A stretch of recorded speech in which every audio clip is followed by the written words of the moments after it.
एक छोटा सा गांव था, हरे भरे पेड़ों से घिरा हुआ। वहाँ का वातावरण इतना सुंदर था कि आने वाला हर मुसाफिर वही रहना चाहता था।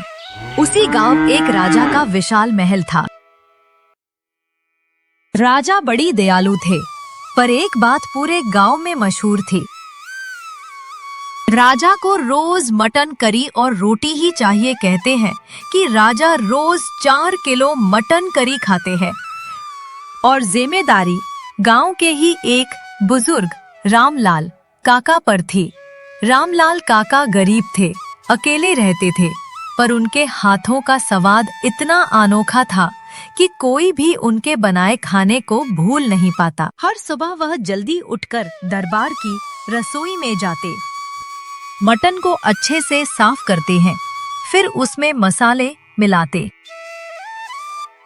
और गैस पर बड़े बड़े बर्तन में बनाते। घंटों धीमी फ्लेम पर पकाने के बाद मटन गलने लगता।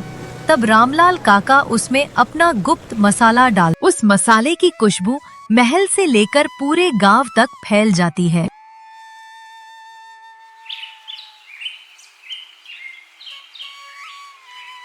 लेकिन एक दिन कुछ और ही था। रामलाल काका बिस्तर से उठ नहीं पाए, शरीर टूटा टूटा लग रहा था।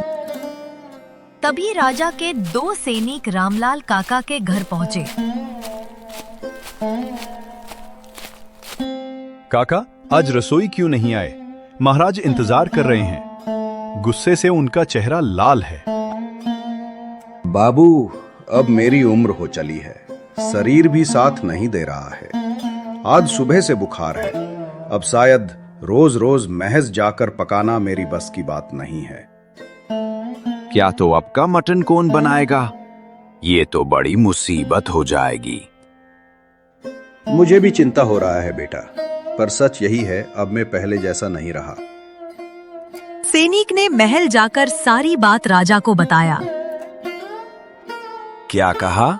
अब रामलाल काका रसोई नहीं आएंगे तो मेरा मटन कौन पकाएगा?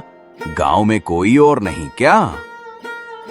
महाराज, हमने गांव में बहुत खोजा, लेकिन ऐसा कोई नहीं मिला जो रामलाल काका जैसा मटन पका सके। सब कहते हैं कि उनके जैसा कोई स्वाद ला ही नहीं सकता। राजा कुछ देर चुप रहे, फिर गहरी सांस लेकर बोले, रामलाल काका को बुलाओ, मैं उनसे खुद बात करूंगा। थोड़ी देर बाद काका दरबार में बुलाए गए। राजा ने उन्हें ध्यान से देखा। उनके चेहरे पर थकान और निराशा साफ झलक रहा था। काका काका, तुम्हारे बिना मेरा भोजन अधूरा है, पर अगर तुम्हारा तबीयत अच्छी नहीं रहती तब मैं तुम पर जोर नहीं दूंगा। बस तुम मेरी एक मदद करो। आप आदेश दीजिए महाराज। गांव में किसी एक को अपना कला सिखा दो ताकि तुम्हारे बाद भी वही स्वाद चलता रहे। मेरा मटन सिर्फ भोजन नहीं, ये हमारी परंपरा है। ठीक है महाराज, अगर यही इच्छा है तो मैं किसी को सिखाऊंगा। राजा के चेहरे पर पहली बार मुस्कान आई। यही तो मैं चाहता था काका, तुम्हारा नाम और तुम्हारा स्वाद हमेशा जिंदा रहे। और इस तरह एक नए अध्याय की शुरुआत हुई, जहां रामलाल काका अब अपने नए उत्तराधिकार के खोज में निकल जाते हैं।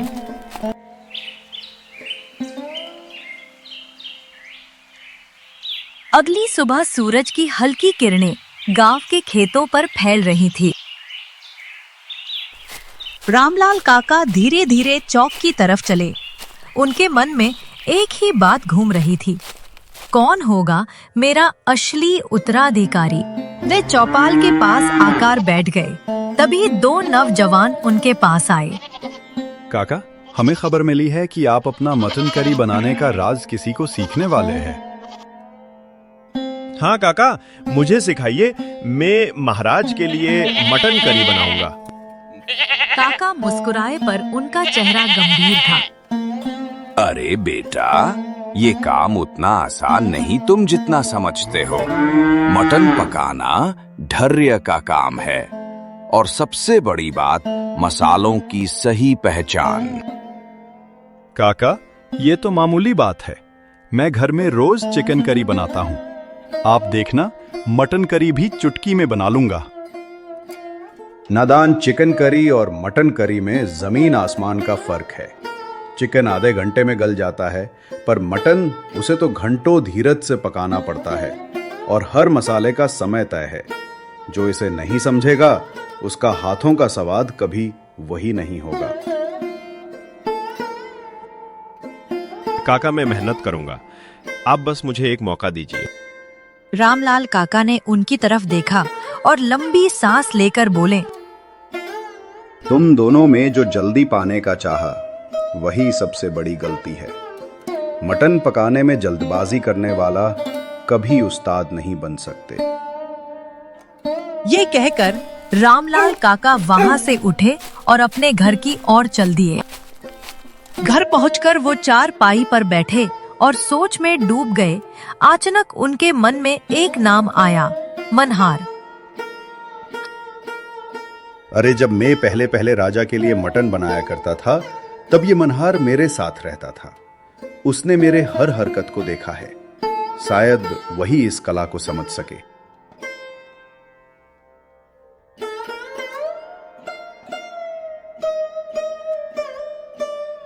रामलाल काका मनोहर के घर पहुंचे। मनोहर बेटा, ओ मनोहर बेटा। जी काका, आप यहाँ कैसे? फिर काका ने उसे सारी बात बताई। राजा ने कहा है कि अब मुझे अपनी कला किसी एक को सिखानी है और मुझे लगता है तुम ही हो जो इसे संभाल सकते हो। मनहार थोड़ी देर चुप रहा, फिर बोला, काका, ये तो बहुत बड़ी जिम्मेदारी है, लेकिन अगर आप मुझे सिखाएंगे तो मैं पूरी लगन से सीखूंगा। रामलाल के चेहरे पर चमक आ गई। यही तो चाहिए बेटा। चलो आज से ही शुरुआत करते हैं। उस दिन रामलाल काका मनोहर को अपने घर ले गए। काका ने उसे सबसे पहले सिखाया मटन की सफाई। देख बेटा, सबसे पहले मटन को अच्छे से धोना होता है। एक रग रग और झिल्ली हटनी होती है। अगर शुरुआत ही गलत हुई तो स्वाद कभी सही नहीं बनेगा।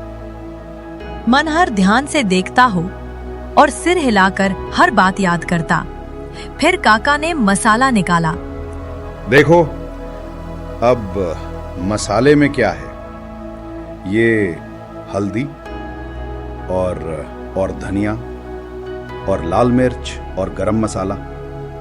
हर मसाले की मात्रा आंखों से नापने पड़ती है। जरा सा भी ऊपर नीचे हुआ तो स्वाद बिगड़ जाएगा। काका, कितने तेल में ये सब भूनना है? बस इतना कि प्याज सुनहरी हो जाए। ज्यादा तेल डाला तो करी भारी हो जाएगी, कम डाला तो स्वाद अधूरा हो जाएगा। फिर उसके बाद मटन चूल्हे पर चढ़ा दिया गया। मटन की खुशबू हवा में फैलने लगी। मनहर बोला, काका, ये तो सच में धैर्य का काम है। आधे घंटे से देख रहा हूँ, अभी भी मटन कड़ा है। 2 घंटे बाद काका ने एक और मसाला लेकर आया। मनोहर, अब देख, ये है मेरा असली राज। गुप्त मसाला यही स्वाद को जादू बनाता है। इसे हमेशा आखिर में डालना। मनोहर की आंखें चमक उठी। काका, मैं इस मसाले को कैसे बनाऊंगा? उसकी चिंता मत करो, अभी समय नहीं आया है। जब सही समय आएगा तब मैं तुम्हें ये भी सिखा दूंगा। तुम बस याद रखना, बस इसे आखिरी में डालना। करी पाक कर तेहरी हुई दोनों ने उसे रोटी के साथ खाया। मनहार ने पहला निवाला खाया और उसकी आंखें चमक उठी। काका, ये तो सचमुच स्वर्ग का स्वाद है। याद रखना बेटा, कल महल में पहली बार तुम्हारा हाथ का मटन बनाया जाएगा। राजा की जुबान ही तुम्हारी सबसे बड़ी परीक्षा होगी। काका, मैं वादा करता हूँ कि आपकी कला को कभी बदनाम नहीं करूंगा। और इस तरह आने वाला कल गांव का राजा के लिए एक नया स्वाद लेकर आने वाला था।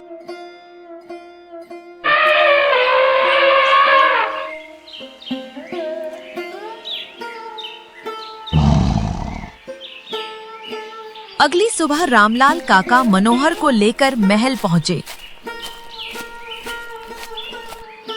अंदर बड़े बड़े बर्तन, मसाले की महक और सेवकों की आवाजाही थी।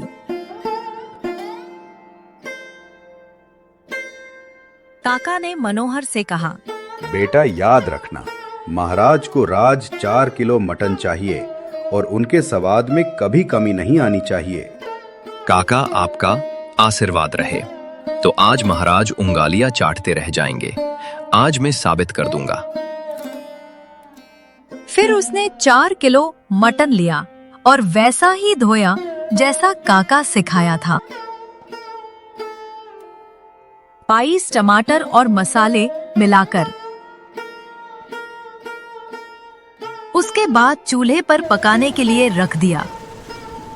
काका दूर खड़े सब देख रहे थे। अब तक सब सही कर रहे हो, बस याद रहे मेरा गुप्त मसाला हमेशा अंत में डालना है। 2-2.5 घंटे बाद जब मटन गलकर नरम हो गया, तब मनोहर ने काका का दिया हुआ गुप्त मसाला डाल दिया। खुशबू ने पूरी रसोई को भर दिया।